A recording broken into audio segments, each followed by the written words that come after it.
Baik, kita mulai. Pertama, agenda hari ini kita akan bicara tentang kelas dulu, apa itu topologi topologi sebuah kelas, kemudian bagaimana kita mendapatkan, kandidat kelas, dan menggambar relasi antar kelas tersebut. Jadi, ada 2 agenda itu. Jadi, pertama, apa topologi kelas, kemudian kita melakukan domain analisis. Domain analisis sendiri ada 2 cara yang nanti kita lakukan. Pertama pakai noun analysis, kemudian pakai use case analysis ya. Nah, pertama kita lihat dulu kelas, apa itu kelas? Seperti yang pernah saya sampaikan, di setiap bahasa pemodelan itu biasanya ada notasi utama. Dan di kelas diagram ada 2 notasi utamanya.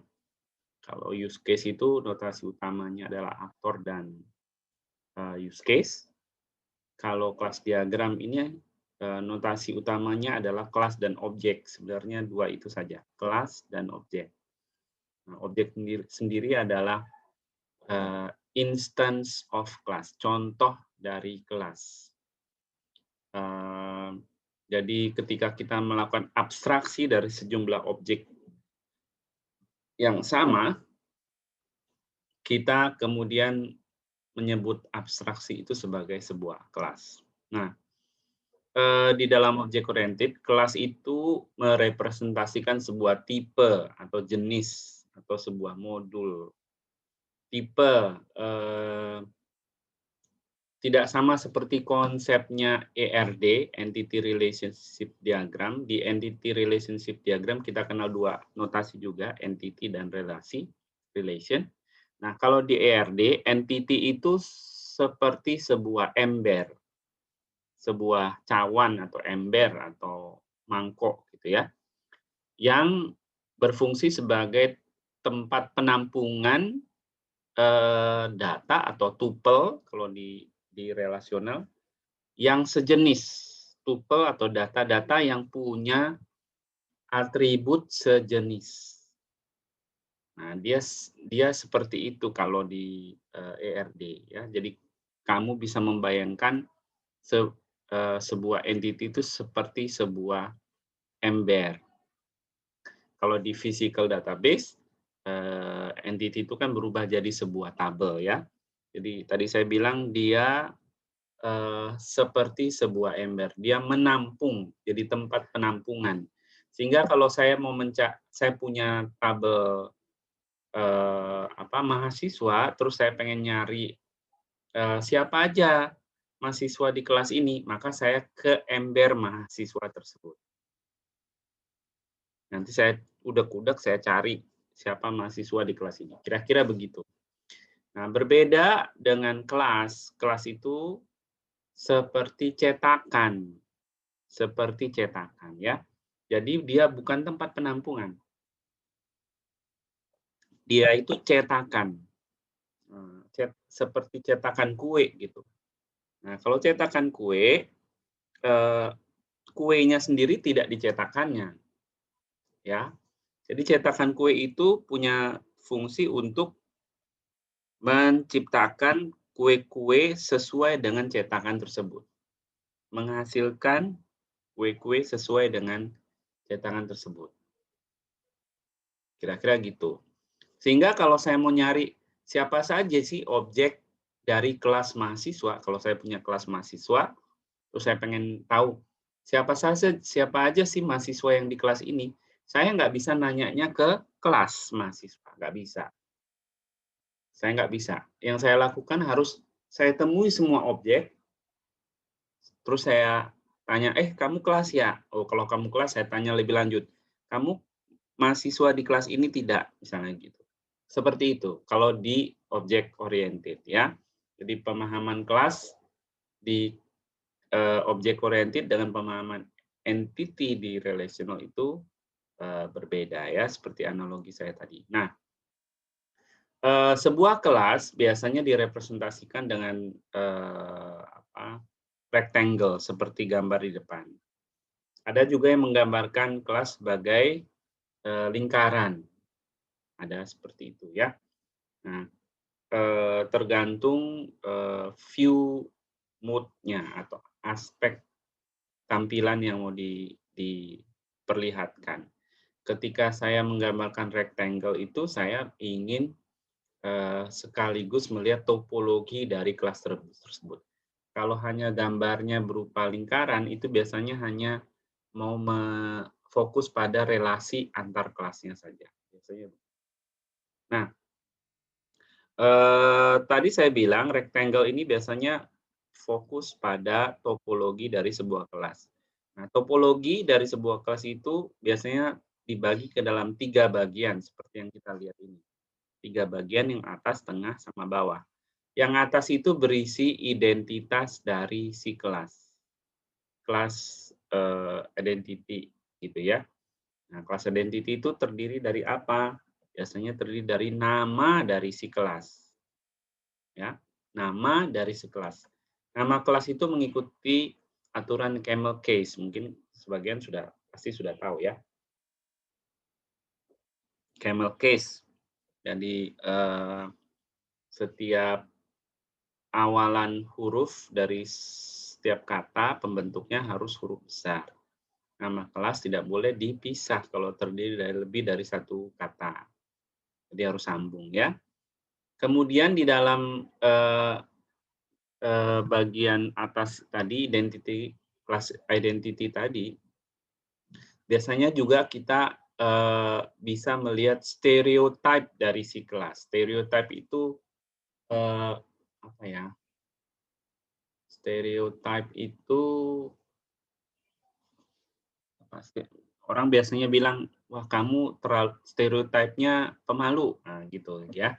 Jadi kita mencoba memberikan sebuah pengelompokan dari si kelas tersebut, pemberian nama yang menggambarkan kelompok dari kelas tersebut.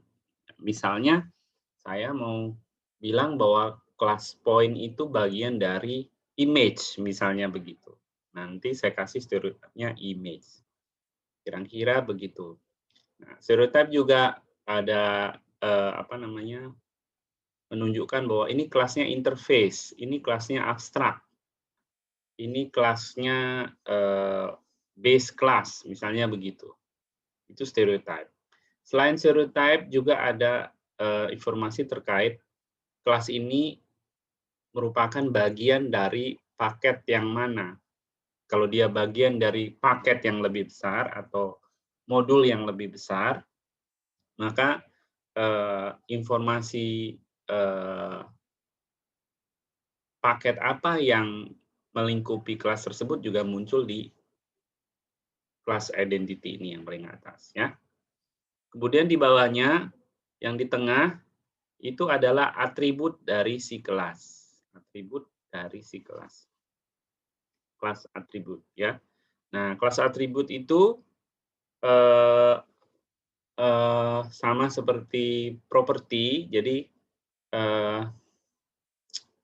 kelas bisa punya atribut atau properti. Kira-kira gitu. Setiap atribut atau properti itu punya modifier namanya. Modifier ditandai dengan tanda minus atau plus seperti ini. Nah, beberapa bahasa pemrograman punya modifier yang berbeda-beda, tapi yang paling standar modifier itu minimal ada private dan public. Private ditandai dengan minus, public ditandai dengan plus. Modifier namanya ya. Nah, modifier itu menentukan kemampuan atau akses apa yang diberikan oleh objek tersebut kepada objek di luar dirinya atas atribut terkait. Gitu. Dalam hal ini, sebagai contoh ini ada si point punya atribut X dengan modifier private, artinya objek di luar dari objek point tidak bisa mengakses atribut X tersebut secara langsung. Nah, itu artinya. Kalau dia plus, berarti bisa diakses secara langsung oleh objek di luar objek point. Kemudian ada modifier, kemudian ada nama dari atribut atau propertinya tersebut. Ini namanya. Ya, namanya. Namanya atribut atau properti biasanya huruf kecil. Biasanya huruf kecil, konsensusnya seperti itu. Nah, setiap atribut atau properti punya type. Punya type. Sekali lagi ya.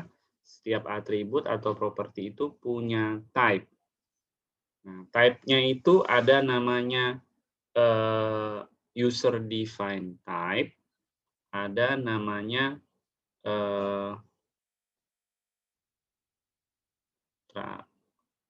kok saya lupa ya. Ya seperti integer, long, integer, double, boolean itu ya. Jenis tipe data primitif. Ya, tipe data primitif. Nah, jadi ada dua jenis tipe data dari atribut atau properti. Nah, saya selalu menyebutkan atribut atau properti. Atribut dan properti itu ada bedanya. Atribut itu biasanya melekat ke objek tersebut.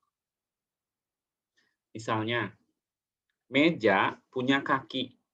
Nah, kira-kira itu ya. Jadi atribut dari si meja, meja punya warna. Tuh, meja punya warna. Manusia punya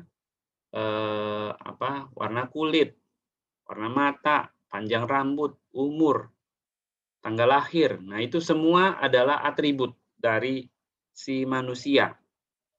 Tapi kita punya properti juga.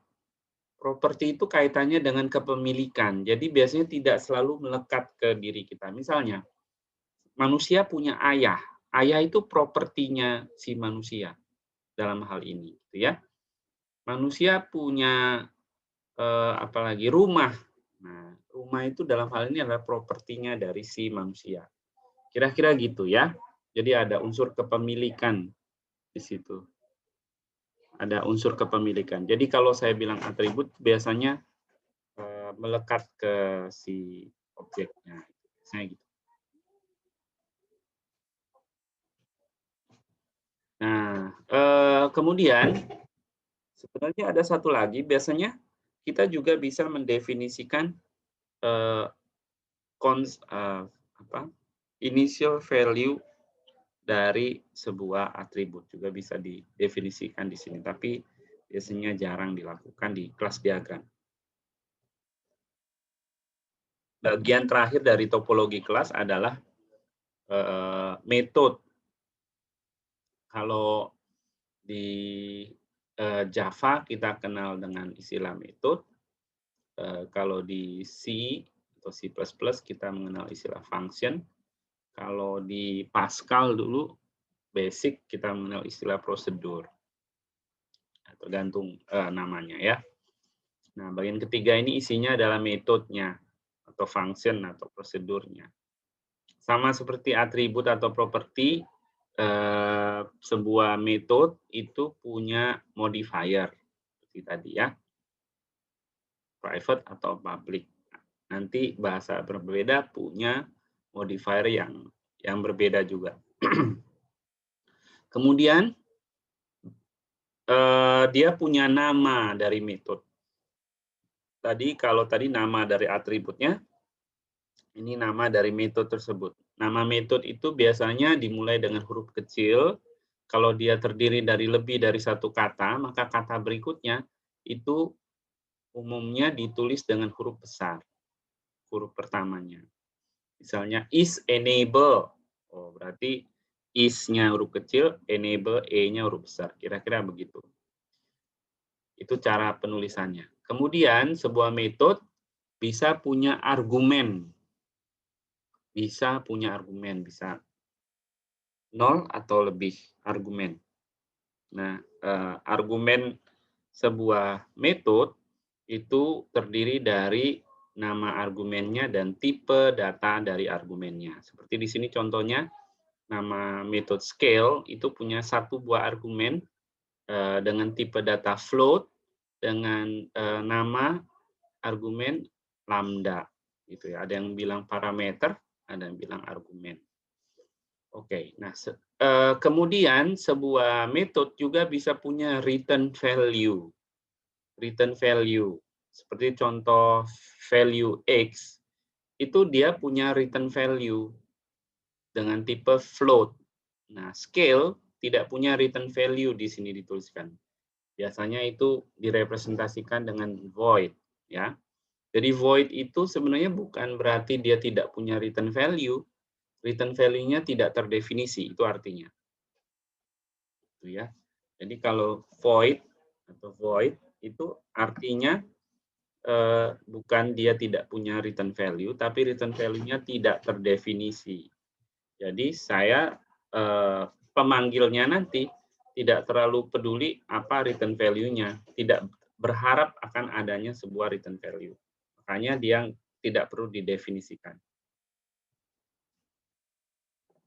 Kira-kira begitu secara umum topologi kelas ya. Ini tadi yang sudah saya jelaskan.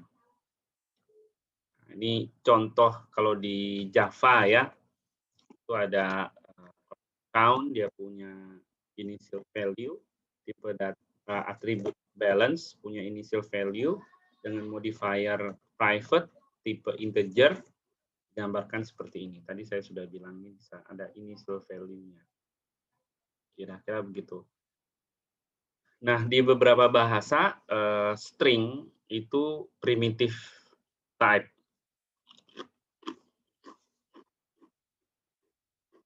Beberapa bahasa yang lain itu tipe kelas, ya. Jadi bisa beda.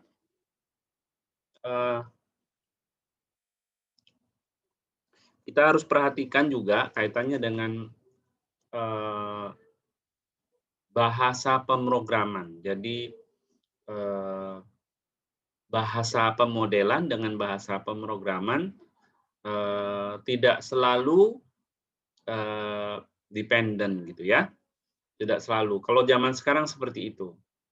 Kita bisa desain sesuatu pakai object oriented, tapi tidak berarti kita harus membuat atau mengimplementasinya menggunakan bahasa pemrograman berorientasi objek. Tidak selalu. Karena sekarang sudah ada bahasa pemrograman yang OO-like, object oriented like. Dia sebenarnya tidak object oriented, tapi kelihatan seperti object oriented bagi pemrogramnya. Hanya kelihatan saja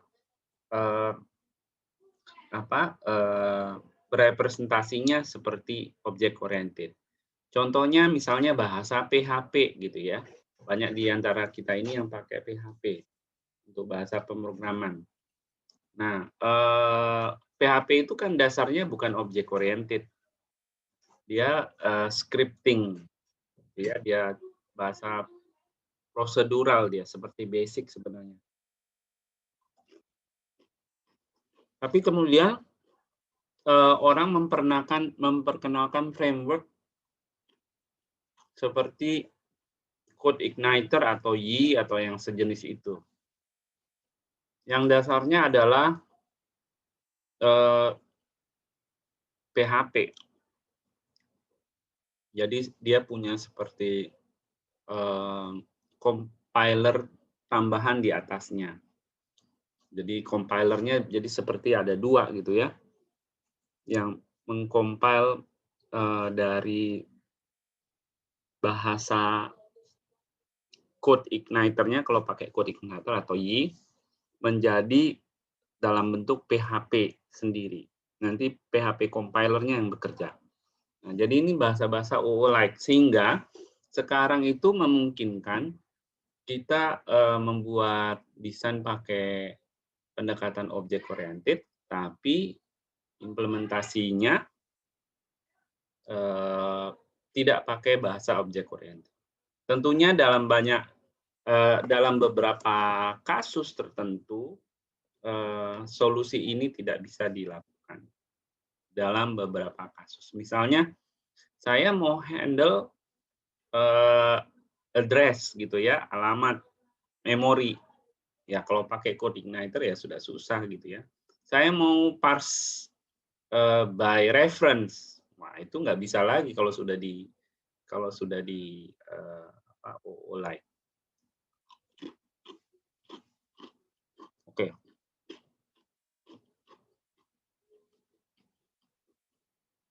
Saya lewati yang seperti ini. Sekarang kita mau masuk ke adornments. Ya, apa saja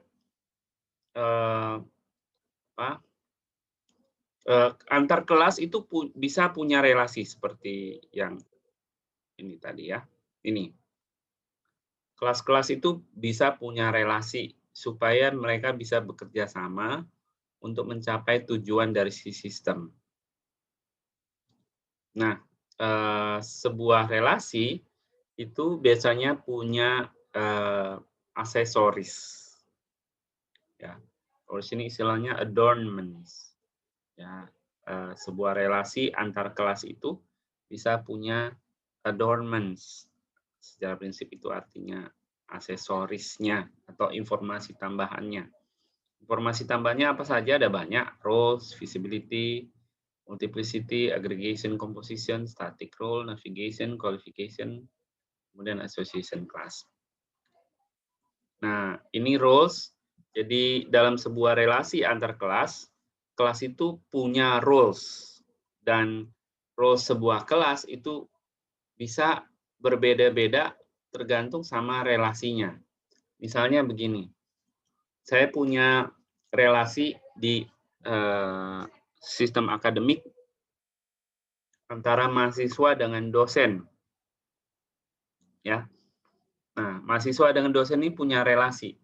Tapi apa peran si dosen dalam relasi itu? Itu ditentukan dengan apa relasinya. Misalnya relasinya adalah supervisi, academic supervision misalnya gitu ya. Maka peran saya di situ sebagai supervise. Peran si dosen sebagai supervisor gitu ya, supervisor. Nah, tapi dalam hal yang lain, misalnya dosen dan mahasiswa ini relasinya adalah ujian misalnya. Maka peran dari si dosen bukan lagi sebagai supervisor di situ, tapi sebagai penguji, dia evaluator perannya. Jadi walaupun kelas yang berrelasi sama, tapi kelas-kelas tersebut bisa punya roles yang berbeda tergantung dari relasinya. Kira-kira begitu. Relasi digambarkan seperti ini. Nah, karena ini aksesoris, informasi tambahan, informasi ini tidak wajib dicantumkan dalam sebuah relasi.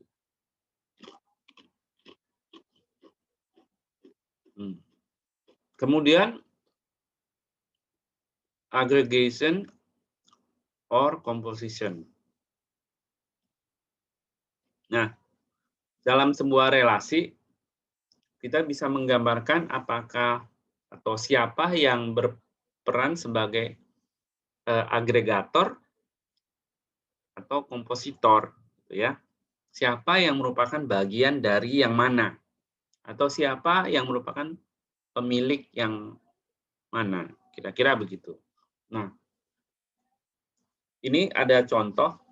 Saya bisa bilang bahwa sebuah kelas itu punya relasi agregasi dengan kelas yang lain jika kelas yang lain itu merupakan bagian dari kelas agregatornya. Contoh di sini adalah school dan person. Gitu ya. Person ini dalam hal ini seperti saya, dosen maksudnya ya. Person saya, dosen. Jadi sebuah sekolah itu dengan person itu bisa punya relasi agregasi. Sekolah punya dosen atau sekolah punya guru. Nah, relasi punya guru itu relasinya agregasi. Kenapa agregasi? Karena eksistensi dari si guru atau si dosen tidak bergantung sama eksistensi dari sekolahnya. Maksudnya begini, jikalau sekolahnya nggak ada lagi, misalnya gitu ya, maka si orang yang berperan sebagai guru atau dosen itu tetap ada. Dia tidak menghilang. Objeknya tetap ada. Objek sekolahnya boleh nggak ada lagi, tapi objek orangnya, gurunya nggak ada. Mungkin dia tidak jadi guru lagi gitu ya, atau pindah ke sekolah-sekolah yang lain. Tapi dia tetap ada sebagai objek orang. Kira-kira begitu ya. Agregasi atau ada yang pakai istilah agregasi lemah. Nah, kemudian ada relasi komposisi, komposit atau composite. Nah, sebuah kelas punya relasi komposit atau dia sebagai kompositor dari kelas yang lain itu jika dia punya strong ownership gitu ya. Apa maksudnya strong ownership? Jadi eksistensi dari kelas yang dia miliki tadi, yang dia kompositkan, itu bergantung sama kompositornya. Kalau yang tadi agregasi atau agregasi lemah, eksistensinya tidak bergantung sama agregatornya. Kalau di komposit, itu eksistensinya bergantung sama kompositornya. Jadi, ini contohnya ada relasi kelas, building, dan room. Ya. Nah, artinya kalau building punya relasi komposit dengan room, itu artinya eksistensi room sangat bergantung sama building. Itu artinya. Jadi, kalau ada sebuah bangunan, bangunan biasanya punya ruang-ruang. Bisa satu atau lebih. Semua bangunan pasti punya ruang. Nah, masalahnya, kalau bangunannya dirobohkan, ruangnya itu pasti nggak ada. Hilang ruangnya. Tidak mungkin ada ruang tanpa bangunan. Nggak bisa. Ruang itu ada kalau bangunannya ada. Kira-kira begitu. Makanya dia relasinya komposit ya. Kemudian ada navigasi, informasi terkait navigasi. Navigasi itu biasanya ditandai dengan tanda panah biasanya ya. Menunjukkan arah navigasinya. Kalau misalnya kayak seperti school dan person ini punya tanda panah dari school ke person, tanda panahnya ada di sebelah sini. Di bagian person ini ada tanda panah ke arah person. Artinya navigasinya si school bisa mengakses atau si school bisa memanggil metode di person, tapi tidak sebaliknya. Si person tidak bisa memanggil metode di school. Si person tidak tahu siapa yang tahu dia. Itu artinya dalam relasi itu. Nah, sekali lagi tadi ya, ini adalah adornment, jadi tidak selalu wajib dicantumkan. Nah, kalau tidak dicantumkan artinya bisa dua, tapi biasanya diterjemahkan seperti ini. Artinya adalah tidak terdefinisi atau dimaknai dengan bahwa ketika nanti diimplementasi, kedua kelas boleh diimplementasi sebagai mengetahui atau bisa menavigasi satu sama lain. Kira-kira gitu. Jadi seperti contoh kelas A dan kelas B itu navigasinya nggak ada, tanda panahnya nggak ada, itu artinya kelas A bisa manggil metode kelas B bisa manggil metode kelas A. Kelas A tahu objek dari kelas B-nya, kelas B tahu objek dari kelas A-nya. Kira-kira begitu. Kalau tidak ada tanda panahnya. Kemudian multiplicity atau kalau di ERD kita kenal dengan kardinalitas. Ini sudah tahu mestinya ya. Nah, kemudian ada qualification seperti ini. Qualification itu adalah qualifier value select unique object. Jadi dia mau memberitahu apa kualifikasi dari sebuah relasi antar objeknya nanti. Gitu ya. Misalnya di sini contoh kasus lift cage dengan lift button. Jadi ada lift itu terdiri dari lift cage yang bergerak naik turun itu. Nah, setiap lift cage itu punya tombol lantai yang dituju. Biasanya di dalam sebuah lift cage, di dalam lift, itu ada tombol lantai yang mau dituju. Nah, dia memberi informasi itu. Setiap objek tombol lantai itu punya qualifier nomor lantainya. Jadi ini nomor lantainya. Itu ya. Jadi kalau saya punya 10 lantai, saya buat 10 objek lift button, maka setiap lift button itu saya beri qualifiernya. Lantai 1, 2, 3, 4, 5, 6, 7 gitu. Maksudnya begitu ya. Terus ada association. Nah, association class. Jadi dalam sebuah relasi ini bisa saja relasi itu memiliki atau direpresentasi dalam sebuah kelas juga. Contohnya ini. Ya, ini seperti kalau di ERD itu seperti many to many relation gitu ya. Ketika dia relasinya many to many, kalau di tabel dalam physical database kita akan buat tabel baru, kan gitu ya. Nah, ini seperti itu juga.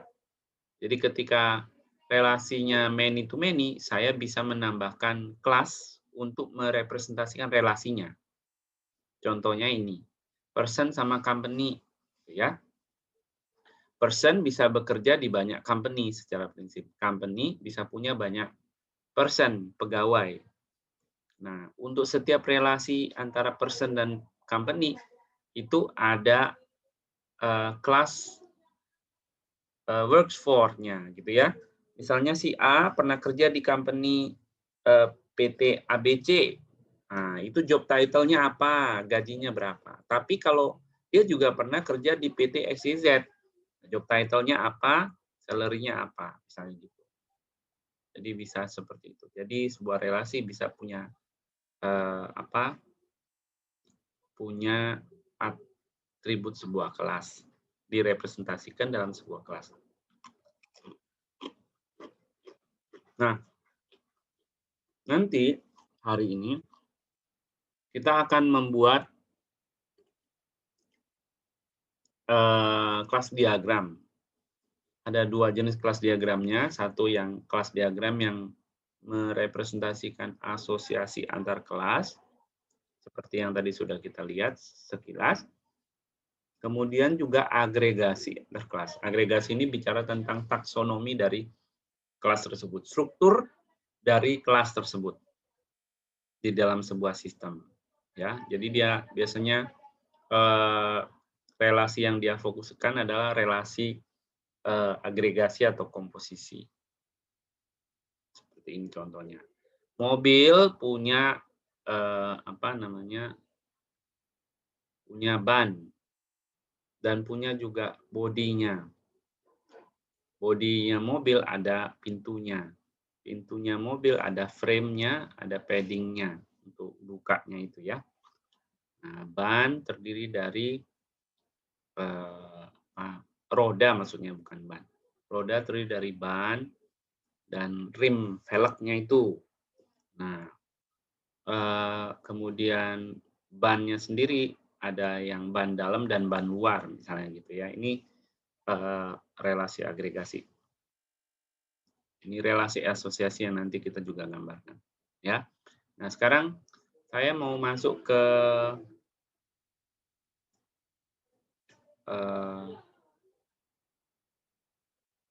nanti materi ini sudah di-upload di kelas, nanti bisa dibaca lebih jauh.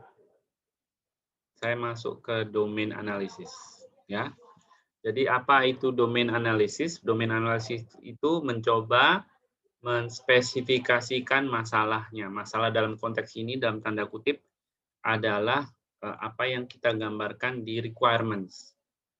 Jadi konteksnya sebenarnya tidak lagi ngomong problems, tapi dia ngomong tentang requirement tadi. Bagaimana requirement tadi kita analisis, kita modelkan ke dalam sebuah kelas diagram. Kira-kira begitu. Nah, di dalam kelas yang kita modelkan utamanya adalah strukturnya, struktur dari kelas, dan juga nanti dengan diagram-diagram yang lain kita akan memodelkan perilaku dari kelas, perilaku dari sistem tersebut. Jadi kalau di kelas diagramnya sendiri fokus kita ke struktur dari sistem tersebut. Nah, saya langsung saja bagaimana cara melakukannya. Nah, apa yang akan kita lakukan? Pertama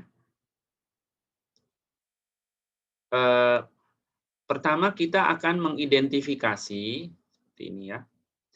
Semua kata benda yang ada di dalam problem description, requirement dokumen yang kita punya. Ini contohnya. Misalnya ini problem deskripsinya ini ada dalam bentuk story gitu ya, atau mungkin term of reference. Kalau di kasus kalian berarti SRS dan UCS. Itu ya. SRS dan UCS nanti. Nah, ini contoh dulu. Nah, semua problem description-nya itu saya manfaatkan. Kemudian langkah pertama adalah menandai semua kata bendanya. Ini contohnya ya, dia tandai. Lift, shaft, building, floor. Semua kata benda dia tandai. Sudah semua kata benda, selesai. Stop di situ. Nah, masalahnya nanti adalah tidak semua orang kalau dulu waktu SMA barangkali sempat skip pelajaran bahasa Indonesia, mungkin ada yang nanti kesulitan mengenali kata benda itu yang mana sih, gitu ya. Kata benda itu emang apa, gitu ya. Nah, itu yang jadi kesulitannya ya. Jadi untuk mengerjakan tugas ini, kita butuh mengingat kembali apa yang kita pelajari dulu waktu masih sekolah SD, SMP, SMA tentang pelajaran bahasa. Makanya pelajaran bahasa itu penting ya. Ini salah satu contoh sederhananya. Kita harus bisa mengenali mana kata benda. Ya. Kalian perlu menandai semua kata bendanya dulu. Nanti dalam kasus kalian berarti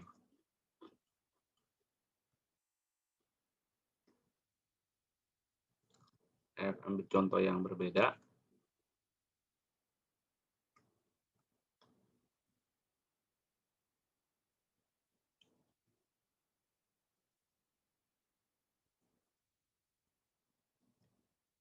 Misalnya saya punya dokumen ini.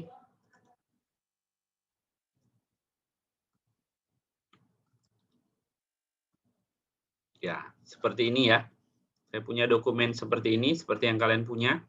Ini proyek yang berbeda, saya punya SRS dan UCS-nya. Nah, setiap SRS dan UCS, nanti yang saya ambil sebagai problem description adalah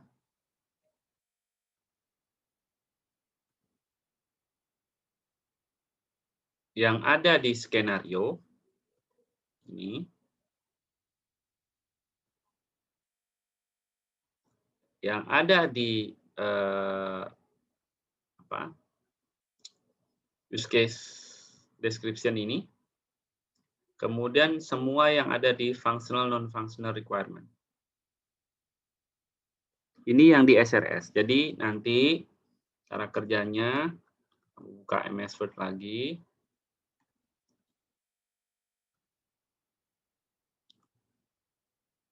Seperti ini ya, buka MS Word, kemudian ini di copy.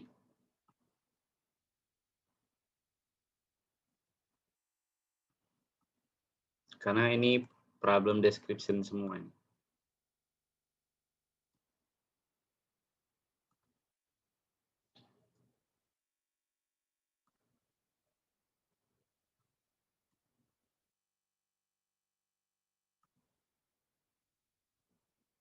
Nah, saya ambil ininya saja.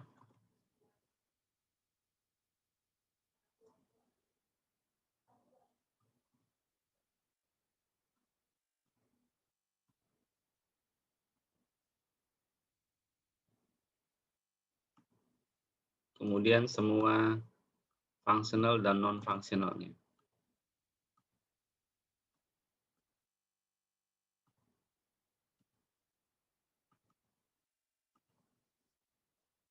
Nah, itu dari SRS-nya. Kalau dari UCS-nya, di UCS-nya misalnya ya, maka yang saya ambil hanya yang use case description yang ada interaction-nya. Jadi yang saya ambil adalah section 2, ini, semua 21, 22, 23 kalau ada, kemudian section 6. Hanya itu saja yang diambil. Itu ya. Sebenarnya kalau mau ya semua diambil, tapi menyederhanakan, kita ambil yang ini, basic flow,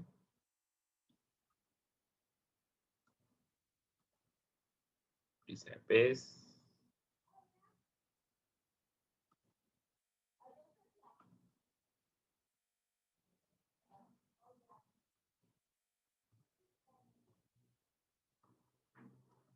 Ya, basic flow, kemudian alternative flow kalau ada diambil, kemudian exception kalau ada,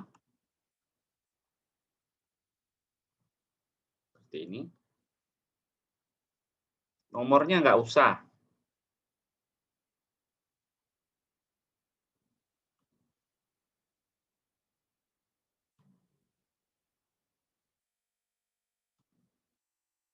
Nah, alternative flow, kalau ada, kalau nggak ada sudah, exception sudah, kemudian extension.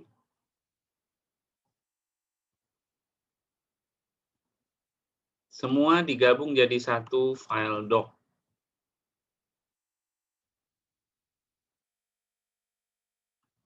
Sekali lagi, nomor-nomornya dihilangkan saja.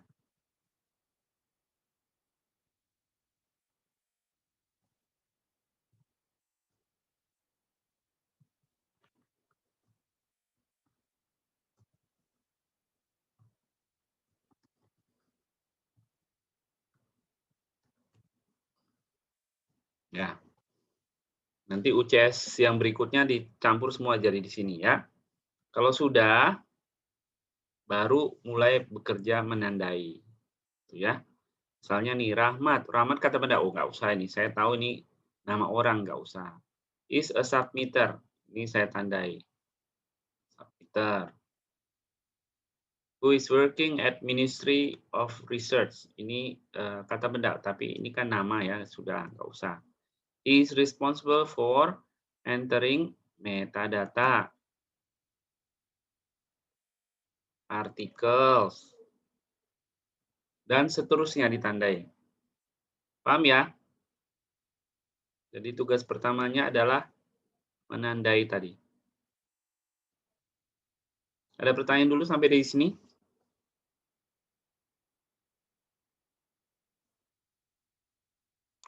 Belum, Mbak. Paham ya? Baik. Iya. Kalau sudah ditandai seperti tadi, seperti ini, kemudian kita menyiapkan classification of nouns. Nah, classification of nouns itu kita bertugas mengelompokkan kata benda yang tadi kita sudah temukan ke dalam 3 kelompok. Yang pertama adalah problem related nouns, jadi kata benda yang ada hubungannya dengan masalah kita. Kemudian ada general. General itu berarti tidak ada hubungannya. Biasanya ini tidak ada kaitan dengan masalah itu. Biasanya ngomong misalnya, software project ini, misalnya gitu ya, ngomongin tentang manajemen proyeknya, ngomongin tentang proses development-nya, kayak mungkin dalam yang kita copy itu ada yang seperti itu ya, kata benda yang tidak related dengan problem, tidak secara langsung mendeskripsikan problemnya gitu ya, tidak ada hubungan dengan domain problemnya secara langsung. Nah, itu masuk ke general. Kemudian ada aktor. Aktor adalah ya aktor dalam dalam dokumen yang kita temukan tadi, kata benda. Nah, ini dibagi 3. Nah, selain pembagian 3 ini, misalnya kalau kita temukan bahwa ada kelas-kelas yang potensial kelas yang kira-kira sejenis. Contohnya ini, button. Button tuh disebutkan ada macam-macam. Ada leave request button, floor request button, close button, open button. Ini kayaknya sama, ini namanya button. Nah, kamu boleh tambahkan klasifikasi seperti ini. Itu ya.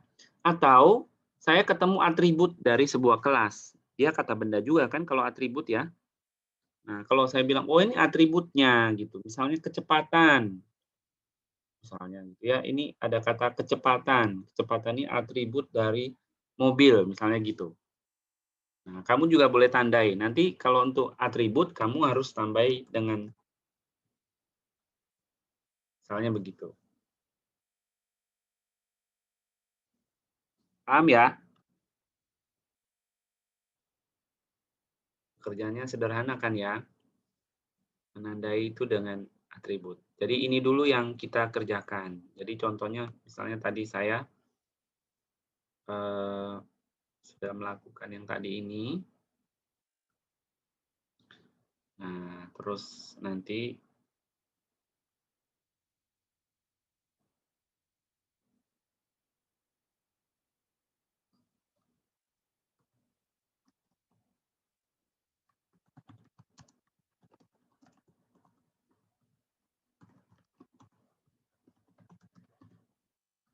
misalnya begitu ya.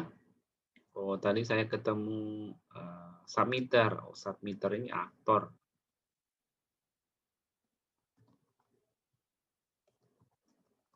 Misalnya begitu. Kemudian ada metadata. Ini problem related. Tadi kayak misalnya saya akhirnya menandai ini. Ini saya bisa bilang ini kalau itu pun ditandai, saya taruhnya di sini. General. Itu ada artikel from a scientific journal issues.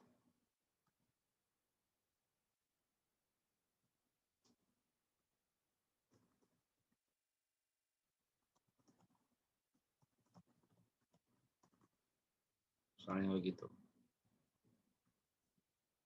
Ini saya lakukan seterusnya ya.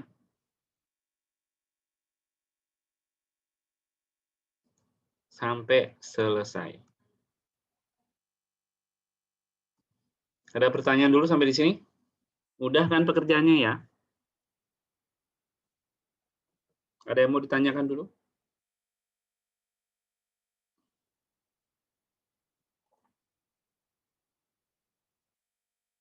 Nggak ada?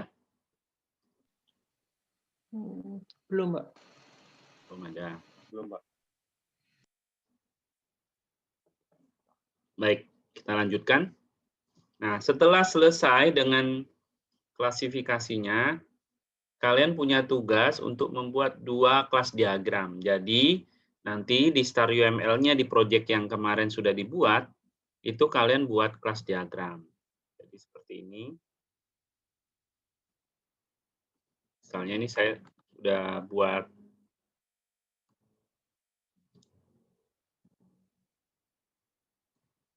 Star UML-nya.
Ya, misalnya ini saya sudah punya project yang kemarin ya, sudah ada use case diagramnya. Nah, yang saya lakukan adalah pertama saya di sistem yang sama itu saya add kelas diagram seperti ini. Nah, kelas diagramnya kamu ubah namanya jadi aggregation class diagram. Itu ya. Diberi nama aggregation class diagram di sistem yang sama. Kemudian buat kelas agregasinya kayak tadi. Misalnya ada tadi saya punya metadata. Kemudian ada artikel. Kemudian saya punya issue.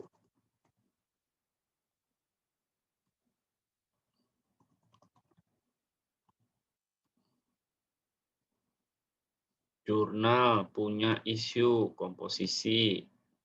Misalnya gini.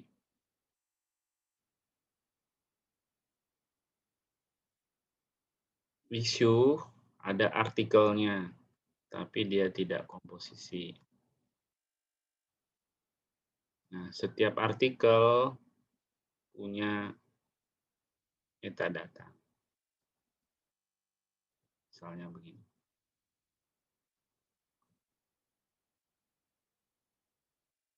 Ini kelas agregasi. Ini yang kalian buat. Dari semua kelas yang tadi ditemukan. Ya. Nah, jadi bisa saja nanti dalam penggambarannya ada kelas di sini yang tidak punya relasi agregasi dengan yang lain. Jadi tidak wajib semua harus terhubung dengan agregasinya. Tidak wajib ya.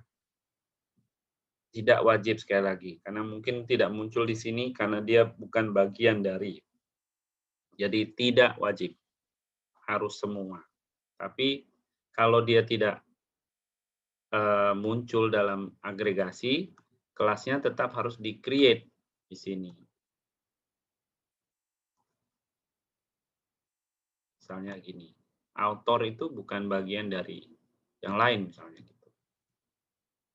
Atau ini ada publisher atau apa gitu. Ya, misalnya ya, seperti ini. Ini tetap harus dimunculkan tapi tidak punya agregasi dengan yang lain, tidak masalah. Ada pertanyaan dulu dengan relasi ini, tugas ini? Jelaskah?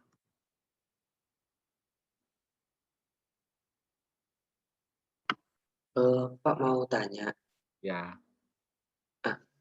Itu kan nanti tugasnya kita diminta untuk membuat kelas diagram, di mana yang itu didapatkan dari hasil seperti tadi yang menggabung mengelompokkan Noun kata analysis. benda tadi. Noun analysis. Gimana? Noun. Iya, dari yang mengumpulkan mengelompokkan itu. Nah, itu kita pakainya nanti contoh yang dari Pak Daniel yang mau di-share di Classroom atau kita buat sendiri, Pak? Kan saya sudah share ya, yang project 2 itu. Yang kalian buat yang kalian buat ininya use case-nya? Yang buat use case. Bukan. Yang kalian sudah pilih project-nya kan? Ya. Oh ya, saya lupa, sorry. Project kalian itu kan di website-nya ada deskripsinya kan?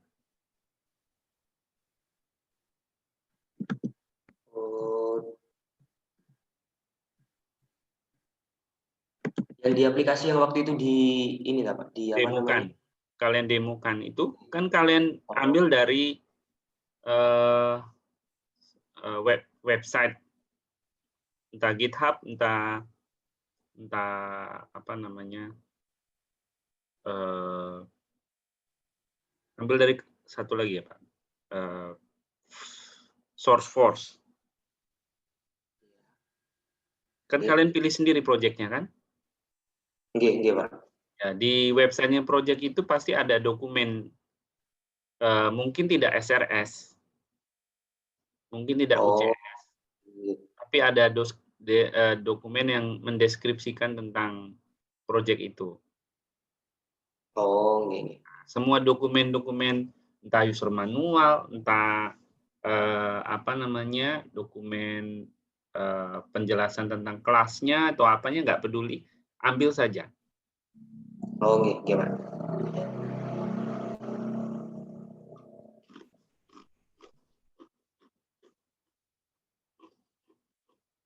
Ada lagi? Pak, mau tanya kalau dua platform itu gimana, Pak? Sama saja. Nanti kalau dua platform, maksudnya dua sistem? Iya, Pak. Ya. Kalau dua sistem, berarti nanti kita harus bisa membedakan mana kelas agregasi dari sistem yang satunya, mana lagi yang untuk sistem satu lagi. Jadi kamu buat dua kelas agregasi nanti. Masing-masing sistem harus punya kelas agregasi sendiri. Paham ya? Berarti kayak use case kemarin ya, bikin dua itu, Pak. Bikin dua juga, iya. Ya, makasih, Pak. Ya, nanti di dalam proses kamu noun analisis, kamu pisahkan ini punyanya kelas sistem yang mana, ini punyanya sistem yang mana. Kira-kira. Ya. Ya, itu kesulitannya memang kalau kita ngambilnya dari dokumen publik seperti itu, kalau nggak punya dokumen requirement-nya kan. Tapi nggak masalah, ini cuma untuk latihan saja. Jadi kita ambil dari dokumen apapun ya sudah kita pakai. Yang penting prosesnya, cara melakukannya.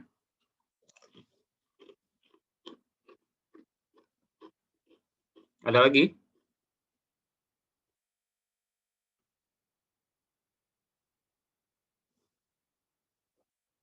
Sudah? Nah, kalau sudah aggregation class-nya, baru class association-nya. Coba kita cari apakah ada association antar kelas yang lain yang perlu kita tambahkan. Contohnya seperti ini. Ini contoh lift system. Ini ada floor, ini ada lift system. Nah, dia mikir kalau misalnya saya ada visitor datang terus request lift, itu kan request-nya lewat lift request button ini. Lewat sini. Ya, kalau lihat dari sini ya. Nah, lewat sini, lift request button ini. Nah, kalau supaya lift cage-nya melayani lantai yang di request, yang lantai yang tadi tekan lift request, maka harus ada informasi pindah dari floor ke sini, ke lift system. Kira-kira begitu. Makanya dia tambahkan asosiasi ini. Ini untuk merespon bahwa kalau ada request ditekan di sini, si floor-nya memberitahu si lift system, ada yang request. Nanti lift system-nya nyari lift cage-nya. Nah, kemudian kita lihat, loh ini dari mana datangnya? Dari lift cage ke floor. Itu ceritanya dari nanti kalau lift cage-nya sudah nyampe di lantai tertentu, dia akan memberitahu si lantai bahwa saya sudah sampai. Ini. Masih tahu lantainya, saya sudah sampai. Kira-kira gitu. Ada asosiasinya. Dia nanti tahu bahwa saya harus menuju lantai mana saja lift cage ini. Kira-kira begitu. Nah, kita buat association-nya.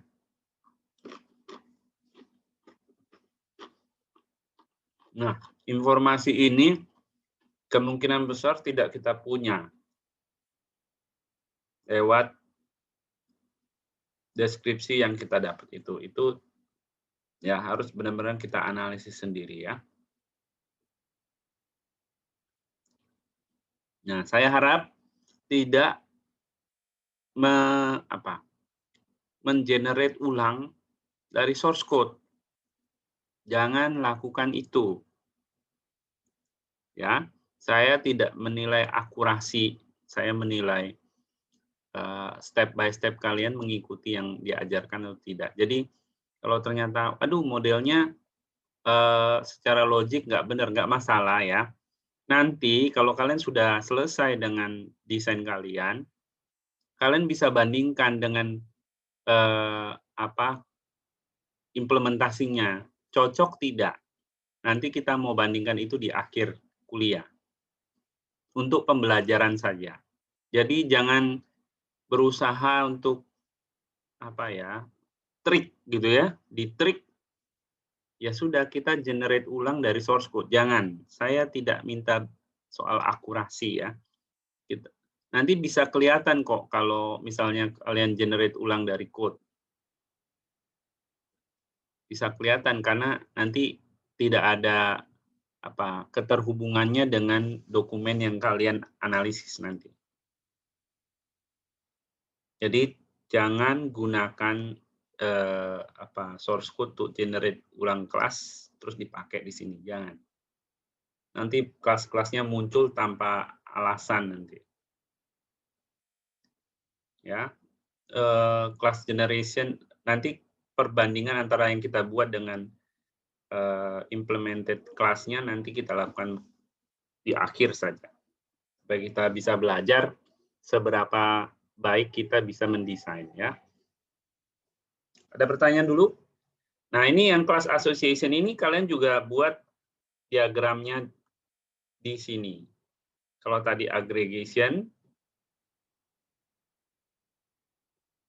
ini, nah saya buat lagi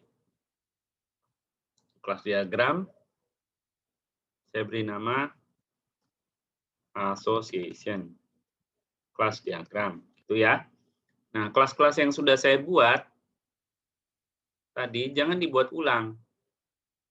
Tadi kan sudah buat beberapa kelas ya. Ini. Nah, ini saya tarik dari kanan. Jangan di-create ulang.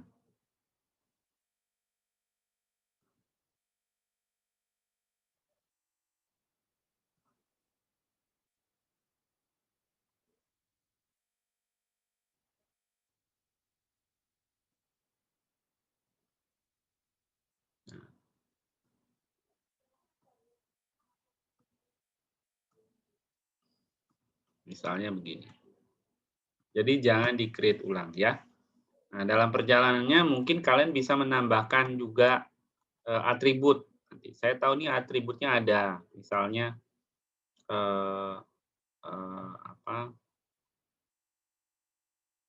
add atribut.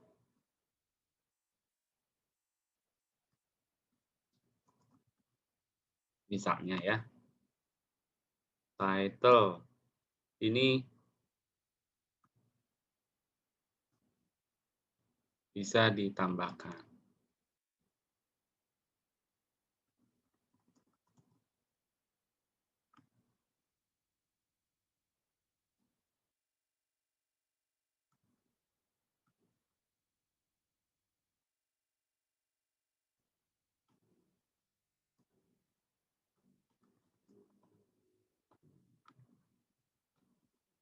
Kira-kira begitu.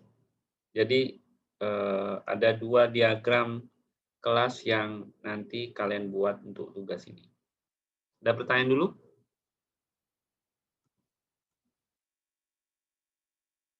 Apakah ada pertanyaan?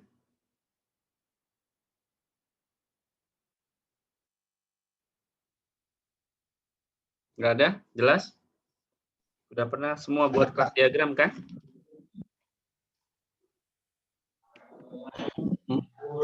Mau nanya Pak.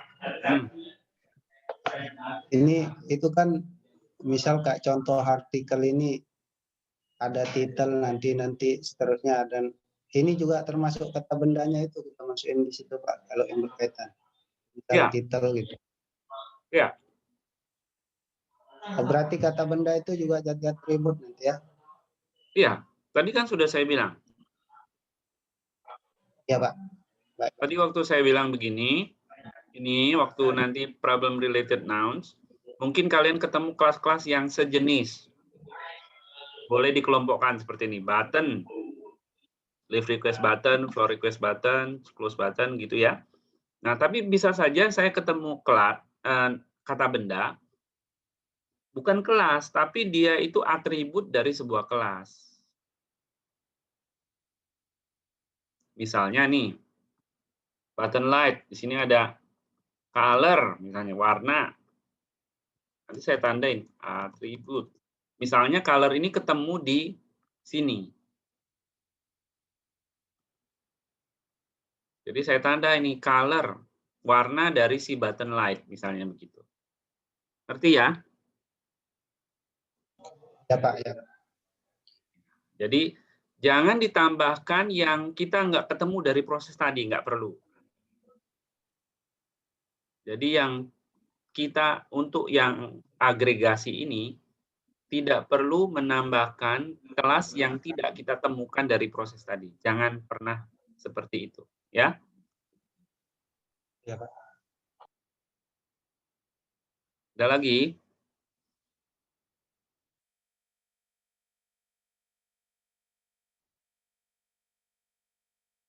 Apakah ada lagi? Nanti saya buat assignment-nya, kalian upload. Yang di-upload berarti 2 file. Pertama, file project desainnya. Kedua adalah file noun analisisnya ini. Dokumen ini. Dokumen ini berarti apa deskripsinya? Deskripsinya yang sudah kalian tandain dengan apa under ini ya, garis bawah ini, underline. Kemudian klasifikasinya. Ini dalam satu dokumen. Paham ya?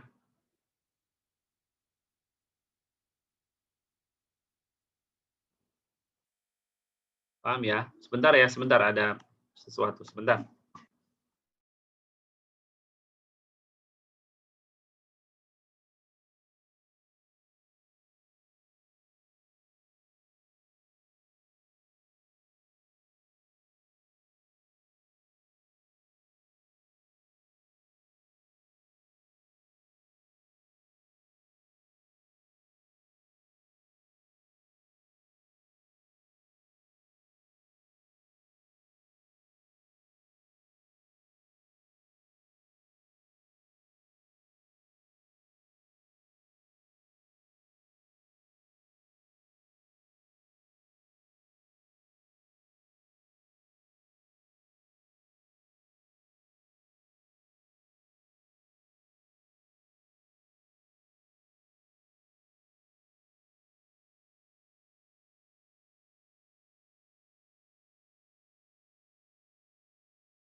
Ya, sorry, tadi ada urusan. Gimana? Ada pertanyaan? Ada yang mau ditanyakan dulu? Pak mau tanya, untuk yang nanti di asosiasi kelas diagram itu, apakah yang agregasi itu nanti bakal masuk semua ya Pak? Atau hanya sebagian aja? Ya, masuk semua mestinya. Oh, Jadi diagram sebenarnya gini, diagram asosiasi ini adalah pengembangan dari agregasi. Gitu intinya. Sebenarnya itu. Nah, karena ini proses belajar, saya buat ini diagramnya berbeda. Supaya bisa ditandai mana hasil agregasi, mana hasil asosiasi. Perhatikan bahwa waktu saya nambahin asosiasi ini, di agregasinya nggak nambah. Gitu ya. Jadi makanya nanti ngerjainnya agregasi dulu selesai, baru asosiasinya. Jangan bolak-balik ya. Supaya saya bisa melihat progresnya. Paham ya? paham Pak? Ya. Jadi pasti apa yang ada di agregasi, pasti nanti ada di asosiasi. Kira-kira begitu.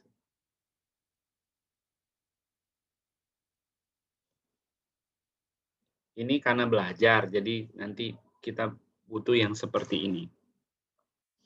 Ujung-ujungnya nanti kita nanti membuat kelas diagram yang main ini, main CD ini. Yang ini nanti, yang di sini. Nanti akhirnya begitu. Ada lagi pertanyaan?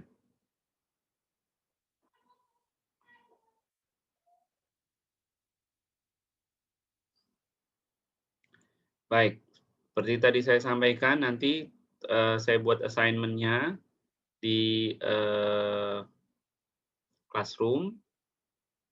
Yang diupload berarti 2, yaitu hasil dari apa namanya,